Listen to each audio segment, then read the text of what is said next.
netizen Korea versus netizen Asia Tenggara. Monyet hitam jelek dekil. Tes genetik yang valid banget. Rasis-rasis kayak gitu ke orang yang kulitnya lebih gelap aja dari mereka. Fix keturunan gorila. Video klip mereka yang shoot udah hampir. Korsel waktu itu termasuk negara miskin. Ada impactnya terhadap orang Indonesia atau negara Asia Tenggara lainnya? Yes. Guys, lagi panas banget ya di medsos soal konflik antara Knets dan netizen Asia Tenggara. Jujur guys, aku sedih sekaligus gemas liatnya. Bermula dari masalah kamera di konser Day6, malah merembet sampai hinaan fisik dan budaya. Gergup Indonesia Nona dihujat netizen Korea, langsung diulti sama netizen Indonesia. Jadi hari ini guys, kita pelan-pelan lihat deh sebenarnya apa aja yang diperdebatkan dan kenapa hal-hal macam gini bisa makin rame. Dan seperti biasa, aku bakal ngasih komentar, ngomentarin semuanya. Jadi siap guys, let's go! Lagi ramai ya netizen Korea Selatan versus Indonesia ya. Kalian tahu kan kasus yang lagi viral di X tentang netizen Korea versus netizen Asia Tenggara? Kalian pasti udah tahu beritanya, netizen Indonesia, Malaysia, dan Asia yang kesini lah ya, lagi berantem sama netizen Korea yang benar-benar kayak menghina negara kita, kayak yang benar-benar sehina-hinanya, sampai membawa selebriti-selebriti kita, fisik, dan lain-lain. Jadi guys, kalau ada yang belum tahu, itu awalnya tuh soal aturan konser aja. Di Kuala Lumpur ada konser Day6, ya, dan aturannya itu cukup jelas. Nggak boleh bawa kamera profesional, tapi ada fansai dari Korea yang tetap bawa, nanti ketahuan, terus ribut, dan awalnya itu cuma debat biasa, tapi malah itu melebar kemana-mana.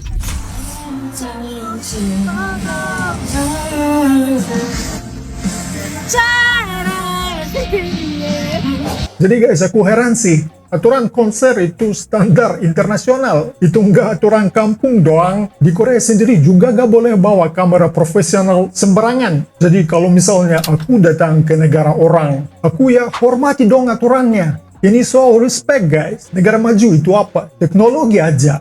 Enggak sih guys, itu juga disiplin menghormati hukum dimanapun berada. Gitu loh.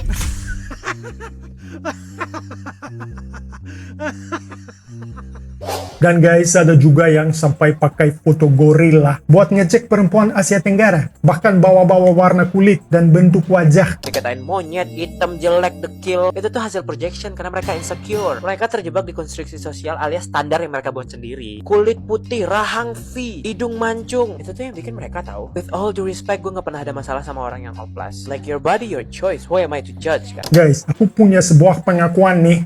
Ya, it's confession time. Confession jujur dari lubuk hati yang paling dalam. Aku baru aja dapat dokumen sejarah dan tes genetik yang valid banget. Akurasinya 200%. Ternyata guys, aku ini, ya aku yang bule ini, aku fix keturunan gorila. Ya guys. Jadi guys, ceritanya nih, nenek moyang aku itu gorila yang mutusin buat migrasi ke arah utara. Tapi pas sampai di sana, ternyata mataharinya dikit banget, dingin itu, salju di mana-mana. Ya akhirnya gini deh, bulu nenek moyangku rontok, kulit juga jadi pucat karena kurang jemur. Makanya tampang aku jadi aneh begini. Jadi guys, secara resmi aku ini gorila versi pucat. Template-nya orang Korea itu tuh sama terus. Kita itu kan awalnya nggak bawa-bawa fisik ya, kita kan bawa masalah aslinya. Tapi kenapa netizen mereka itu ngebawanya ujung-ujungnya tuh ke fisik, ngatain kayak monyet, seakan-akan mereka itu tuh cakep beneran aja, padahal mereka itu kan operasi plastik. Tapi kalau ditanya apakah ada impactnya terhadap orang Indonesia atau negara Asia Tenggara lainnya? Yes. Kita throwback 10-12 tahun yang lalu deh. Dulu di dunia skincare, patokan atau kiblat kita itu adalah US dan China. Ya, walaupun jauh sebelum itu kita udah terjebak di beauty standard di mana putih sama dengan superior. But that's another thing. Dan yang lucunya, orang Korea itu tuh cuma rasis-rasis kayak gitu ke orang yang kulitnya lebih gelap aja dari mereka. Nah, kalau aku aja yang boleh begini ngaku keturunan gorila, terus kalian mau hina siapa lagi? Masa sesama ciptaan Tuhan masih mau dibanding-bandingin ya? Lucu banget kan cara pikir ini?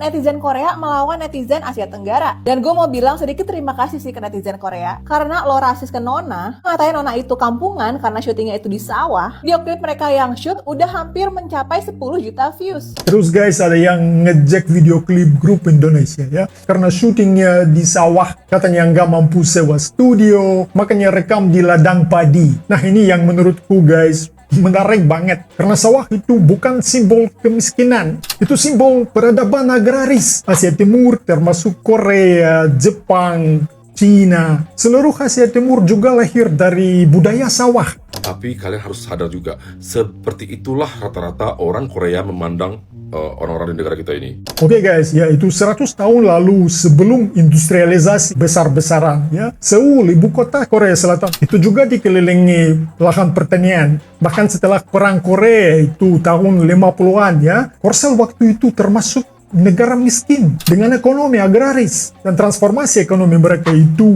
baru masif sejak tahun 60-an ya, lewat industrialisasi, itu juga dukungan geopolitik perang dingin. Jadi guys, kalau sekarang ada yang mengejek sawah, itu seperti mengejek akar sejarah Asia sendiri. Peradaban guys itu tidak dibangun di studio mewah, itu dibangun dari tanah, dari kerja, dari keringat petani, dan itu sesuatu yang seharusnya dihormati, bukan direndahkan. Ya guys, gitu loh. Netizen Korea ada yang upload video viral lagu Aul tutorial hidup. Kalian tahu nggak sih lagunya yang IG boy ya? Di post sama netizen Korea. Nih guys, yang ini nih. 안녕하세요. 이게 뭐야?